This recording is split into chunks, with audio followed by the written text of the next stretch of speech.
Levítico capítulo 5. El precio del descuido y la redención.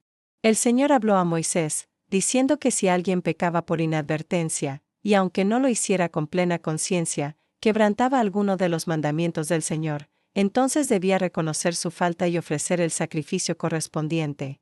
Porque no todo pecado era fruto de rebeldía deliberada, muchos nacían del descuido, de la debilidad humana, de la ignorancia o de la falta de atención a la santidad de Dios. Sin embargo, incluso esos pecados, aunque pequeños a los ojos del hombre, eran mancha ante la pureza divina. El Señor enseñó que si alguien oía una voz de juramento y era testigo de algo, ya sea que lo hubiera visto o supiera del hecho, pero callaba y no daba testimonio, cargaba con su falta. La ley no toleraba la indiferencia ante la justicia. Callar, cuando la verdad debía hablar, era participar de la mentira. Y si alguno tocaba cosa inmunda, ya fuera el cadáver de una bestia impura, de ganado impuro o de algún reptil inmundo, quedaba impuro, aunque no lo notase al instante. Cuando después se diera cuenta de su contaminación, sería culpable. Porque el contacto con la impureza, aunque accidental, contaminaba el alma y requería purificación. Era un recordatorio de que el ser humano vivía en un mundo donde el pecado, como una sombra, se adhería a la carne sin anunciarse. Del mismo modo, si alguno tocaba la inmundicia de otro hombre, cualquier impureza que le hiciera impuro, y no lo percibía al principio, pero luego caía en la cuenta, debía reconocer su culpa ante Dios. O si alguien pronunciaba con sus labios palabras de juramento, para hacer mal o para hacer bien, y no cumplía lo que había dicho, aunque no lo recordara al momento, era culpable tan pronto como se diera cuenta. Porque el hombre debía ser guardián de su palabra, el juramento no era algo trivial. El lenguaje, en la ley del Señor, era sagrado, y las promesas, aun las hechas con ligereza, eran pactos pronunciados ante el oído de Dios. Cuando alguno reconocía su culpa en cualquiera de estas cosas, debía confesar su pecado y ofrecer al Señor una hembra del rebaño, una cordera o una cabra, como sacrificio por el pecado cometido. Y el sacerdote haría expiación por él, y le sería perdonado. Si no podía traer una oveja, entonces debía ofrecer 2 tórtolas o 2 pichones, uno para sacrificio por el pecado y otro para holocausto. El sacerdote tomaría una de las aves, rompería su cabeza cerca del cuello, pero sin separarla por completo. Con el dedo, salpicaría parte de la sangre sobre el altar, y el resto sería derramado al pie de éste. Era un acto de purificación, un gesto de reconciliación. El humo que se elevaba desde el altar era testimonio visible de que el pecado había sido reconocido y cubierto ante los ojos del Señor. Si tampoco tenía para 2 tórtolas o 2 pichones, entonces debía ofrecer la 10ª parte de un efa de flor de harina como ofrenda por el pecado.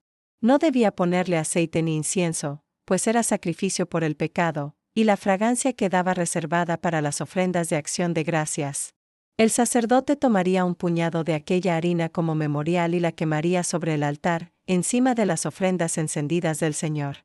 Así haría expiación por el pecador, y le sería perdonado. El resto de la harina sería para el sacerdote, como en la ofrenda vegetal.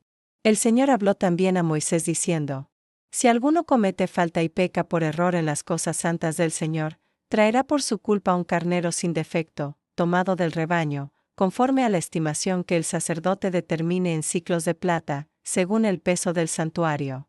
Este será su sacrificio por la culpa.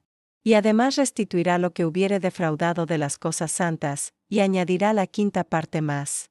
Lo entregará al sacerdote, y el sacerdote hará expiación por él con el carnero del sacrificio por la culpa, y le será perdonado.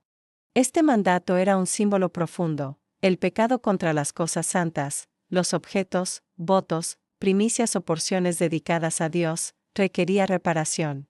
No bastaba con pedir perdón, había que restituir. La justicia de Dios no ignoraba las consecuencias materiales del pecado. Así como el corazón debía limpiarse, también la acción debía corregirse. Por eso, junto a la ofrenda, debía añadirse una restitución con un 5º más, un acto de reconocimiento del daño y un compromiso de reparación. El Señor añadió: Si alguno peca e hiciere alguna de todas aquellas cosas que el Señor ha mandado no hacer, aunque no lo supiere, es culpable, y llevará su pecado. Traerá al sacerdote un carnero sin defecto, conforme a la estimación, como sacrificio por la culpa. El sacerdote hará expiación por él, y le será perdonado. Este principio era de gran importancia, incluso el pecado cometido por ignorancia era tomado en cuenta. No porque Dios fuera severo sin causa, sino porque su santidad abarca tanto la intención como el acto. El hombre, aun sin saberlo, puede desviarse del camino correcto. Por eso la ley no solo apuntaba a castigar, sino a educar, a mantener viva la conciencia de la pureza divina. Así, los sacrificios no eran meros rituales externos. Eran la expresión visible de una relación viva entre Dios y su pueblo. Cada ofrenda, cada animal, cada puñado de harina, representaba el reconocimiento de que el ser humano necesitaba constantemente ser reconciliado con su Creador. Reflexión. El capítulo 5 del Levítico es una enseñanza profunda sobre la naturaleza del pecado y la responsabilidad personal. Aquí, el Señor no trata únicamente los pecados intencionales, sino también los que nacen del descuido, del olvido o de la ignorancia. Es una lección sobre la sensibilidad espiritual, sobre la importancia de reconocer que incluso las pequeñas faltas tienen peso ante la pureza de Dios. El hombre puede pensar que un error involuntario carece de importancia, pero ante la santidad absoluta del Creador, toda desviación es significativa. La ley divina busca formar una conciencia pura, capaz de discernir no solo el bien y el mal, sino también la verdad interior del corazón. Además, el texto enseña la justicia reparadora. No basta con confesar o lamentar el error, el arrepentimiento verdadero incluye la restitución, la reparación del daño causado. Este principio sigue siendo una base moral vigente, no puede haber perdón sin responsabilidad, ni reconciliación sin reconocimiento del daño. El uso de distintos sacrificios según los recursos de cada persona muestra la equidad divina. Dios no exige lo imposible, su justicia es también compasiva. El pobre podía ofrecer harina en lugar de un cordero, y su sacrificio era igualmente acepto. La misericordia divina se manifiesta así en la comprensión de las limitaciones humanas. Finalmente, Levítico 5 nos invita a mirar más allá del rito, a comprender que toda expiación apunta a una realidad más grande. El sacrificio por la culpa es, en última instancia, una sombra del perdón perfecto que el Creador ofrece al corazón arrepentido. La pureza no se logra por la obra del hombre, sino por la gracia que Dios derrama sobre aquel que reconoce su fragilidad.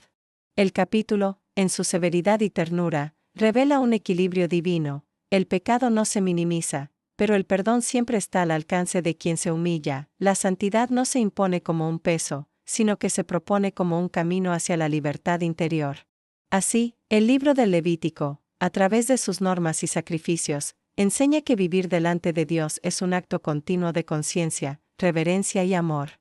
Si te ha gustado el contenido, suscríbete, es gratis y haz clic en el pulgar hacia arriba. Comparte este video con tus amistades y contactos, me ayudas a crecer. Muchas gracias.